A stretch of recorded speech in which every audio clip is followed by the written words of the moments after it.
I look at these persons who have died in pursuit of a better Nigeria, the young men and women who were killed at Lekki Toll Gate, at different points in the history of Nigeria, different persons who had been murdered, the persons I witnessed murdered in November 1993 when Abacha was taken over, myriads of countless numbers who were murdered on Ikorodu Road, on Badagry Expressway, people who were buried on unmarked graves.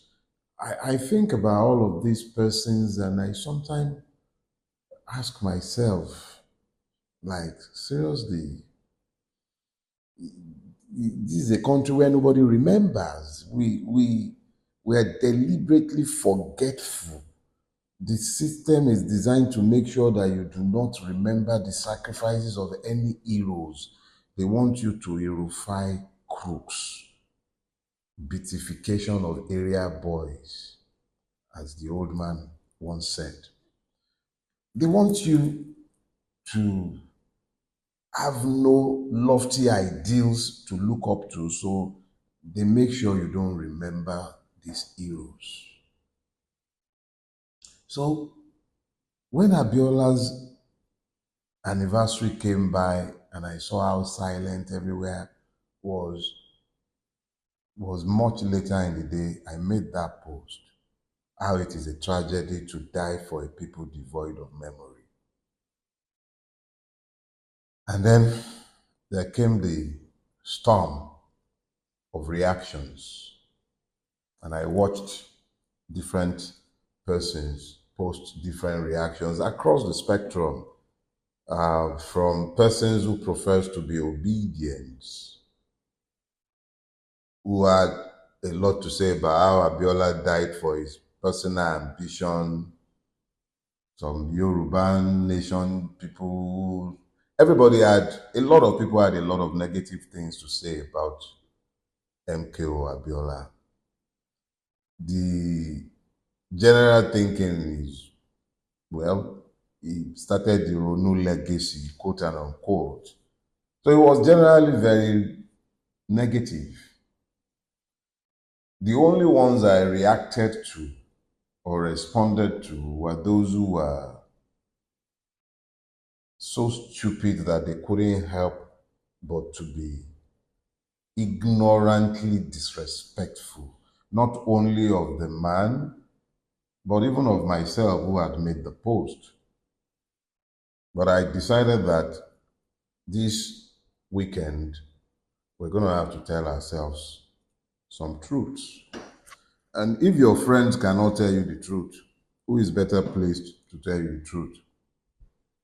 I have no dog in this fight. But it is critical for me that you get the truth so that you do not continue to make the same strategic and tragic error that we have all collectively made over time, and by which error we have collectively strengthened the fetters of oppression and enslavement. So what do I mean? There is a need to tell the truth, because the thing about the truth is that it actually does set you free if you want to be free. It is only when you have confronted the truth and told yourselves those truths and embraced those truths that you can find common ground, and by then you can then navigate your way out of the mess that we are in. But we live in a country where there is a commitment to the erection of lies. The system itself is committed to promoting lies. How did we get to the point where just a generation later, the Nigerian has forgotten, largely forgotten, the true meaning and essence of June 12th? How did we get to that point? How did the system achieve this task of ensuring that it is the slaves themselves that have perpetuated the myths by which they have been kept enslaved. This is of extreme importance, and I shall try my best to unpack it. So keep your offense, keep your arguments, we'll come to them and we'll deal with them. But let us deal firstly with the facts. The most dangerous thing that happens in a space is when the truth becomes subjective. Unfortunately for us as a people, this is where we have gotten to. June 12th should not be subjective. The facts are clear and established. And I think it is very critical that we first of all understand very clearly that the person of Moshood Kashimawo Olawale Abiola must be clearly distinguished from the ideals of June 12th. I read all the libelous nonsense, and I've listened to a few men for whom I have a lot of respect, who have equally have a lot of horrible things to say about Chief MKO Abiola. I did not know him as a man. I only knew him as a public persona with which I engaged as a young man, as a Nigerian. And that was a persona with whom a lot of Nigerians engaged. He had a relatable story of grass, abject grass to grace to tell. Yeah? Fela had his song ITT. Yes. There were always rumors of associations with military coup and military bandits. Yes. Yeah, he was most definitely a beneficiary of the Nigerian system. That is what it was. But the Nigerian people knew this. They were well aware of this. They knew Chief MKO Abiola, what's and all. I must say that the recent allegations of his having been associated with drug trafficking is pretty new to me. It wasn't something that was out there when we were growing up, and I wasn't exactly a baby, I was in my 20s. But I do remember that as part of the effort to delegitimize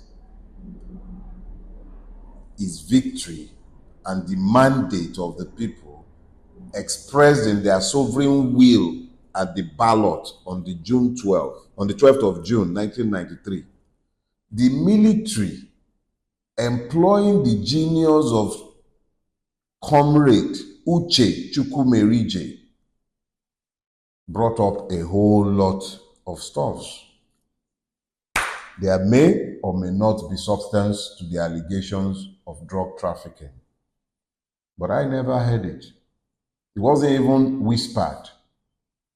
It certainly was not an issue in the election of June 12, 1993. Nigerians across the length and breadth of Nigeria, using what was known as Option A4, which 1,000 Mahmoud Yakubu could not have influenced. IREF did not malfunction. We all saw it in broad daylight. The Nigerian people, from the rainforests of the south to the beginning of the Saharas in Borno, to Kanu, Tofa's home state, Moshood Kashimawo Olawale Abiola got the mandate of the Nigerian people. He won in the land of the Igbos. He won in the South-South. He won in the Southwest. He won across the length and breadth of Nigeria. Maybe he was a drug kingpin. Maybe. Maybe he sponsored coups. Maybe. It didn't matter to the Nigerian people. What's and all. They voted for him. They expressed their sovereign will. The people who thwarted our sovereign will, I voted on that day. The people who thwarted our sovereign will in justification of the evil they have done, they put out a whole lot of lies, but at least stuff that did not matter when they were clearing him to run for the presidency, which he won. He won. All these allegations did not matter. The people expressed their sovereign will, but the sovereign will of the people was treated with contempt by military bandits, the same crooks who gave you what you are calling a constitution today. They employed Uche Chukwumerije. He was yesterday's Lai Mohammed. Uche Chukwumerije was yesterday's, what was that? I think that is busy lying in Aso Rock these days. Uche Chukwumerije was Bayo Ononuga yesterday. He was the one who drafted and created narratives on behalf of Abacha and the military junta. It was necessary to demonize Abiola in order to delegitimize his mandate. You know what else Uche Chukwumerije did? He ethnicized the whole thing. It became a Yoruba mandate instead of the pan-Nigerian mandate that it was. Without dividing you as a collective, it wasn't possible to devalue the mandate that you gave. So without realizing it, the Nigerian people fell for the trick of ethnicization of June 12. It became redefined, essentially, if not for the works of the likes of Kanu, if not for the likes of Otto Nwankwo, who ensured that they stood, the likes of Ngige, and many more, who stood in rebuke of Uche Chukwumerije and his ilks, who were working for the military, trying to make sure that a wedge was driven between the Yoruba and the Igbo. They succeeded to a very large extent. Part of the work they did is what the system is still harvesting today, which made some of you, in a self-abnegatory manner, ignore the fact that regardless of whatever reservations you might have, whether that is genuine or received, about the person of Moshood Kashimawo, Olawale Abiola, he had the mandate of the people. Those who revoked his mandate did not do so because he had done something that any one of them is not doing, or something that they are not beneficiaries of. And that is why even after Abacha had died, even after they had killed Abiola and made Obasanjo president, Obasanjo ensured that the memories of Abiola was never preserved. Naming Unilag as Moshood Abiola University, if it was done when Obasanjo became the president, Unilag students would have celebrated the renaming. But they did a good job of eroding his memory. Lies were erected on his memory. Tinubu, more than anybody else, profited off the back of the memory of Moshood Kashimawo Olawale Abiola.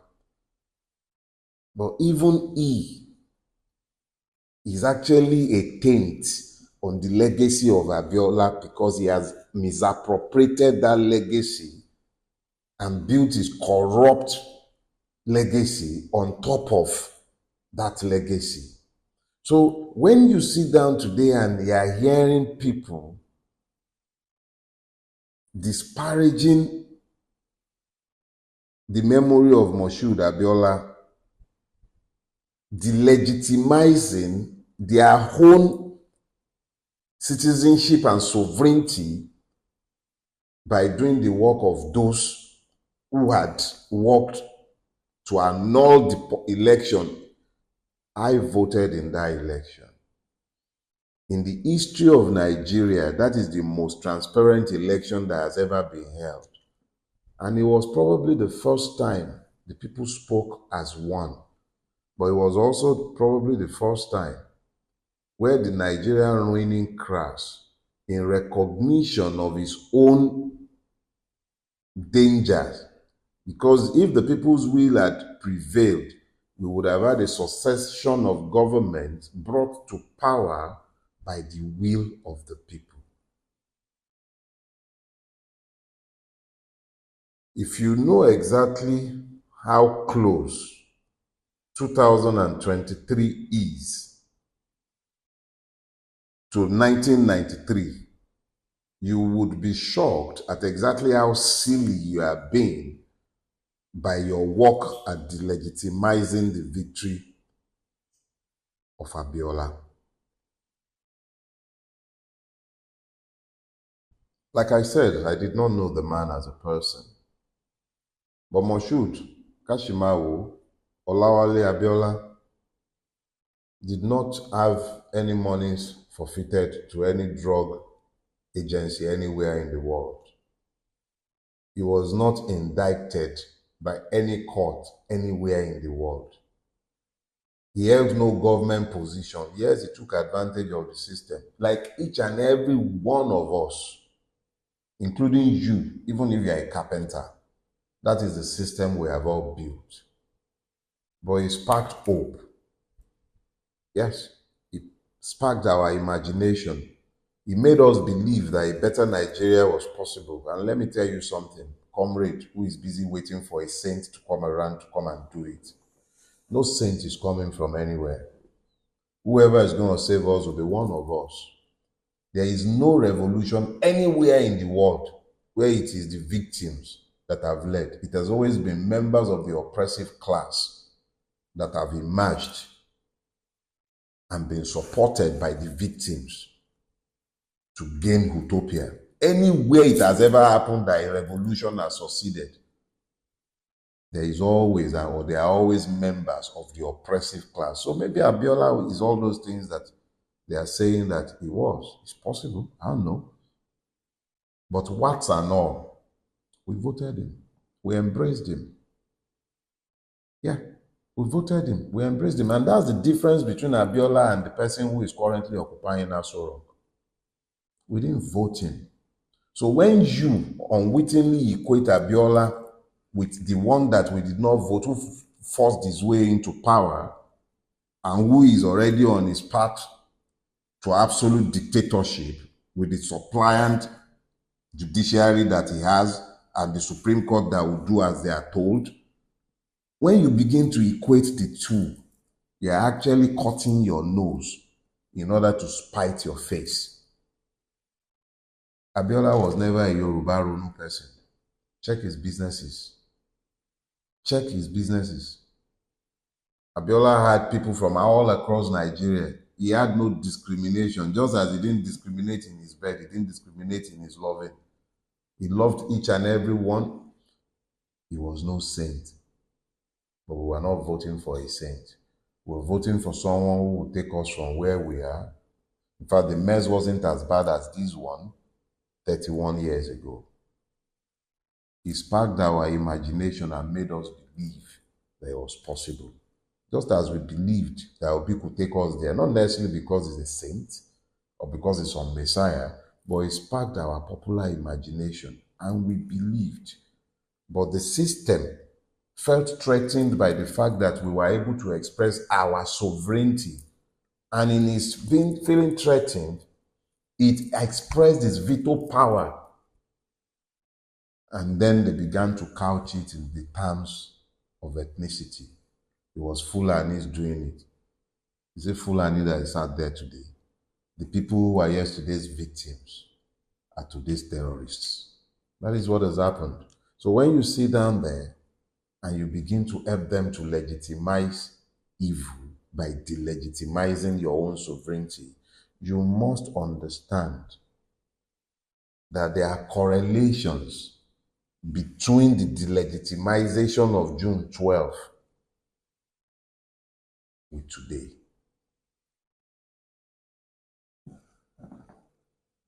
Moshood Abiola in 1993 Peter Obi in 2023. It's not about persons. It's about the expression of the sovereign will of the people. And it is about the intervention of the system to thwart that sovereign will. You get it? It's not about persons. Whatever you want to say Abiola was, I'm not going to defend him because I didn't know him. But I do know what I know. And I know as a fact that each and every one of these allegations were not factors at the time. And the factor remains the fact that the people voted, expressed their will. And Abiola could have ended it at any point if he was willing to trade it for money. He did not. He elected to stand by the will of the people. That's the only reason he's dead today. It was out of respect for your will. Let me share a story with you and I'll get out of your face. And these are stories that I've heard from each and every one of the survivors of NSAS at Lekki Tollgate that I spoke with.